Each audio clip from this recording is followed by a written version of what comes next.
Morena koutou. Welcome everybody to our final Tawa School story time for this week. Today we're going to be reading another Anthony Browne story. This time it's called Gorilla. This is another really cool story. And then we're up to chapter 15 of Charlie and the Chocolate Factory, and we're going to be reading about the chocolate room. That sounds pretty good. But first up, we've got Gorilla. And good morning, Kira. Great to see you on the story time today. If you haven't watched any of these story times before, you can go back and look at the story time playlist. I'll make sure I put the link onto our Facebook pages and everything, so you can catch up with those as well if you missed out.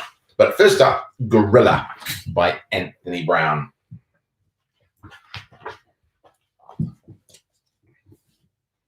Hannah loved gorillas.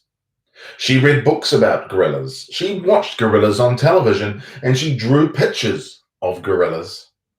But she had never seen a real gorilla. Her father didn't have time to take her to see one at the zoo. He didn't have time for anything.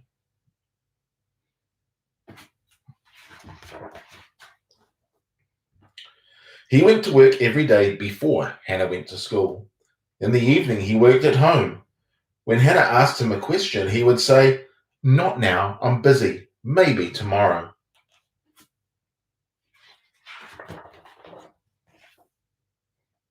But the next day, he was always too busy. "Not now, maybe at the weekend," he would say. But at the weekend, he was always too tired. They never did anything together.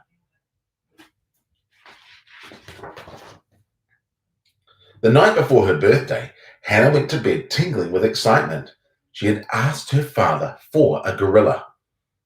In the middle of the night, Hannah woke up and saw a very small parcel at the foot of her bed. It was a gorilla, but it was just a toy. Hannah threw the gorilla into a corner with her other toys and went back to sleep. Then in the night, something amazing happened. Hannah was frightened. "Don't be frightened, Hannah," said the gorilla. "I won't hurt you. I just wondered if you'd like to go to the zoo." The gorilla had such a nice smile that Hannah wasn't afraid. "I'd love to," she said. They both crept downstairs and Hannah put on her coat. The gorilla put on her father's hat and coat. "A perfect fit," he whispered.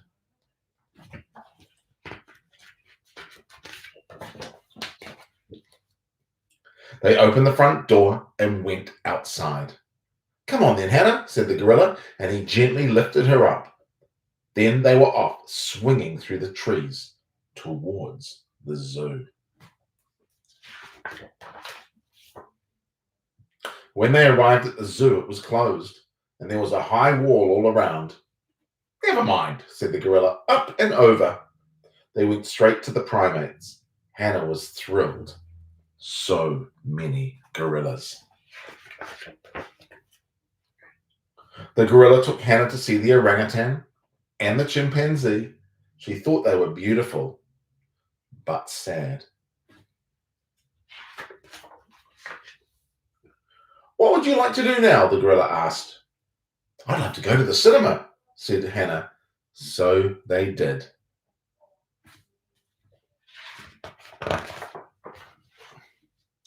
Afterwards, they walked down the street together. "That was wonderful," said Hannah, "but I'm hungry now." "Okay," said the gorilla. "We'll eat."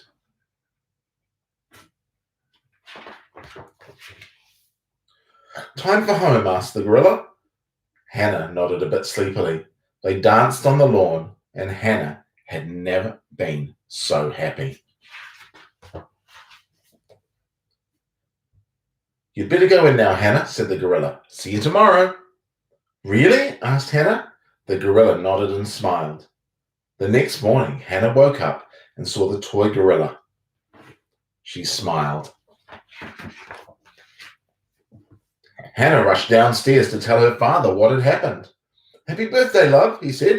"Do you want to go to the zoo?" Hannah looked at him. She was very happy. That's another really cool story, that one. And it's great that Hannah got to go to the zoo with her dad. Okay, here we are, chapter 15, the chocolate room. An important room, this, cried Mr. Wonka, taking a bunch of keys from his pocket and slipping one into the keyhole of the door. This is the nerve center of the whole factory, the heart of the whole business, and so beautiful. I insist upon my rooms being beautiful. I can't abide ugliness in factories. In we go then, but do be careful, my dear children. Don't lose your heads. Don't get overexcited. Keep very calm. Mr. Wonka opened the door. 5 children and 9 grown-ups pushed their ways in. And oh, what an amazing sight it was that now met their eyes. They were looking upon a lovely valley. There were green meadows on either side of the valley, and along the bottom of it there flowed a great brown river. What is more, there was a tremendous waterfall halfway along the river, a steep cliff over which water curled and rolled in a solid sheet, and then went crashing down into a boiling, churning whirlpool of froth and spray. Below the waterfall, and this was the most astonishing sight of all, a whole mass of enormous glass pipes were dangling down into the river from somewhere high up in the ceiling. They really were enormous, those pipes. There must have been a dozen of them at least, and they were sucking up the brownish, muddy water from the river and carrying it away to goodness knows where. And because they were made of glass, you could see the liquid flowing and bubbling along inside them, and above the noise of the waterfall, you could hear the never-ending sucking sound of the pipes as they did their work. Graceful trees and bushes were growing along the riverbanks, weeping willows and elders, and tall clumps and rhododendrons with pink and red and mauve flowers. In the meadows there were thousands of buttercups. There, cried Mr. Wonka, dancing up and down and pointing his gold-topped cane at the great brown river. It's all chocolate. Every drop of that river is hot melted chocolate of the finest quality. The very finest quality. There's enough chocolate in there for every bathtub in the entire country and all the swimming pools as well. Isn't it terrific? And just look at the pipes. They suck up the chocolate and carry it away to all the other rooms in the factory where it's needed. Thousands of gallons an hour, my dear children. Thousands and thousands of gallons. The children and their parents were too flabbergasted to speak. They were staggered. They were dumbfounded. They were bewildered and dazzled. They were completely bowled over by the hugeness of the whole thing. The waterfall is most important, Mr. Wonka went on. It mixes the chocolate, it churns it up, it pounds it and beats it, it makes it light and frothy. No other factory in the world mixes its chocolate by waterfall, but it's the only way to do it properly, the only way. And do you like my trees? He cried, pointing with his stick. And my lovely bushes, don't you think they look pretty? I told you I hated ugliness, and of course they're all edible, all made of something different and delicious. And do you like my meadow? Do you like my grass and my buttercups? The grass you're standing on, my dear little ones, is made of a new kind of soft, minty sugar that I've just invented. It's called Swudge. Try, Blade. Please do. It's delectable. Automatically, everyone bent down and picked up one blade of grass. Everybody, that is, except Augustus Gloop, who took a big handful. And Violet Beauregard, before tasting her blade of grass, took the piece of world record-breaking chewing gum out of her mouth and stuck it carefully behind her ear. Isn't it wonderful? Whispered Charlie. Hasn't it got a wonderful taste, Grandpa? I could eat a whole field, said Grandpa, grinning with delight. I could go around on all fours like a cow and eat every blade of grass on the field. Try Buttercup, cried Mr. Wonka. They're even nicer. Suddenly the air was filled with screams of excitement. The screams came from Veruca Salt. She was pointing frantically to the other side of the river. Look over there, she screamed. What is it? He's moving, he's walking. It's a little person. It's a little man. Just down there below the waterfall. Everyone stopped picking buttercups and stared across the river. She's right, Grandpa, cried Charlie. It is a little man. Can you see him?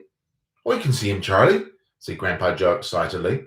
And now everyone started shouting at once. There's 2 of them. My gosh, there is. There's more than 2. There's 1, 2, 3, 4, 5. What are they doing? Where do they come from? Who are they?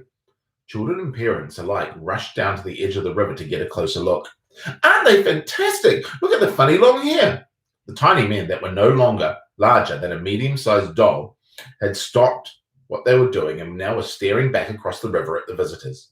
One of them pointed towards the children, and then he whispered something to the other four, and all 5 of them burst into peals of laughter. "But they can't be real people," said Charlie. "Of course they're real people," Mr. Wonka answered. "They're Oompa Loompas." Chapter 16. The Oompa Loompas. "Oompa Loompas," everyone said at once. "Oompa Loompas? Imported direct from Oompaland," said Mr. Wonka proudly. "There's no such place," said Mrs. Salt. "Excuse me, dear lady, but Mr. Wonka," cried Mrs. Salt, "I'm a teacher of geography." "Then you'll know all about it," said Mr. Wonka. "And oh, what a terrible country it is. Nothing but thick jungles infested by the most dangerous beasts in the world, hornswogglers and snozzwangers, and those terrible wicked wangdoodles. A wangdoodle would eat 10 Oompa Loompas for breakfast and come galloping back for a second helping. When I went out there, I found the little Oompa Loompas living in tree houses. They had to live in tree houses to escape from the wangdoodles and the hornswogglers and the snozzwangers. And they were living on green caterpillars, and the caterpillars tasted revolting, and the Oompa Loompas spent every moment of their day climbing through the treetops, looking for other things to mash up with their caterpillars and make them taste better. Red beetles, for instance, the eucalyptus leaves, and the bark of the bongbong tree, all of them beastly, but not quite so beastly as the caterpillars. Poor little Oompa Loompas. The one food they longed for more than any was the cacao bean. But they couldn't get it, and Oompa Loompa was lucky if they found 3 or 4 cacao beans a year. But oh, how they craved them. They used to dream about cacao beans all night and talk about them all day. You only had to mention the word cacao to an Oompa Loompa, and he would start dribbling at the mouth. The cacao bean, Mr. Wonka continued, which grows on the cacao tree, happens to be the thing from which chocolate is made. You cannot make chocolate without the cacao bean. The cacao bean is chocolate. I myself use billions of cacao beans every week in this factory. And so, my dear children, as soon as I discovered that the Oompa Loompas were crazy about this particular food, I climbed up their treehouse village, poked my head in through the door of the tree, belonging to the leader of the tribe. The poor little fellow looked thin and starved and was sitting there trying to eat a bowl full of mashed up green caterpillars without being sick. "Look here," I said, speaking not in English, of course, but in Oompa Loompish. "Look here, if you and all your people will come back to my country and live in my factory, you can all have all the cacao beans you want. I've got mountains of them in my storehouses. You can have cacao beans for every meal. You can gorge yourself silly on them. I'll even pay your wages in cacao beans if you wish." "You really mean it?" asked the Oompa Loompa leader, leaping up from his chair. "Of course I mean it," I said. "And you can have chocolate as well. Chocolate tastes even better than cacao beans because it's got milk and sugar added." The little man gave a great whoop of joy and threw his bowl of mashed caterpillars right out the treehouse window. "It's a deal," he cried. "Come on, let's go." So I shipped them all over here, every man, woman, child in the Oompa Loompa tribe. It was easy. I smuggled them over in large packing cases with holes in them, and they all got here safely. They are wonderful workers. They all speak English now. They love dancing and music. They're always making up songs. I expect that you will hear a good deal of singing today from time to time. I must warn you, though, they are rather mischievous. They like jokes. They will wear the same kind of clothes they wore in the jungle. They insist upon it. The men, as soon as you can see for yourselves across the river, wear only deerskins. The women wear leaves, and the children wear nothing at all. The women use fish leaves every day. "Daddy!" shouted Veruca Salt, the girl who got everything she wanted. "Daddy, I want an Oompa Loompa. I want you to get me an Oompa Loompa. I want an Oompa Loompa right away. I want to take it home with me. Go on, Daddy, get me an Oompa Loompa." "Not now, my pet," her father said to her. "We mustn't interrupt Mr. Wampa." "But I want an Oompa Loompa." "All right, Veruca, all right, but I can't get it for you this very second. Please be patient. I'll see that you have one before the day is out." "Augustus!" shouted Mrs. Gloop. "Augustus, sweetheart, I don't think you should do that." Augustus Gloop, as you might have guessed, had quietly sneaked down to the edge of the river, and he was now kneeling on the riverbank, scooping hot melted chocolate into his mouth as fast as he could.